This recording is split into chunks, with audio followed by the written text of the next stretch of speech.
I'm up at camp hunting and I want to talk about some boot options. Right now, the season is wet and snowy, and probably one of the best boot is just a lacrosse green boot. Don't get the heavily insulated ones unless you're going to sit. These are 800 grams.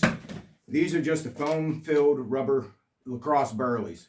I've used these coon hunting, rabbit hunting, and deer hunting. They're a decent option when you got snow on. First off, they give you about 18 inches of snow protection and some more when you modify it like I'm going to show you. Some modifications. I got a wool felt liner. It keeps the bottom of your foot warm. You'll lose most of your heat in a boot through the bottom. The other thing I see a lot of people do, I'm not going to recommend it, but a lot of people will just throw their pant leg inside their boot. That's not a good way to go. I see archery hunters doing that quite a bit, especially with snow. Take your pant leg outside of your boot. Some of you will say, well, Vince, if I do that, snow gets up my shoes. First off, don't talk like that. Secondly, you can prevent it with a few options. One's just electrical tape, and tape it around the bottom of your boot.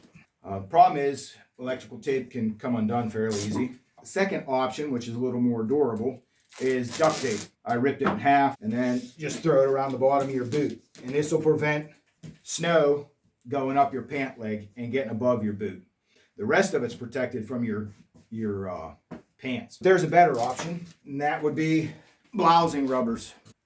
These are military blousing rubbers. I use these pretty much with all my boots. Need to get a good set. These are dang near, oh no, they're not. These are 30 years old, and they've still got good elastic and rubber in them. Wrap it around the bottom of your boot, and then roll your pant over that blousing rubber, and then you look like you're ready to go to parade.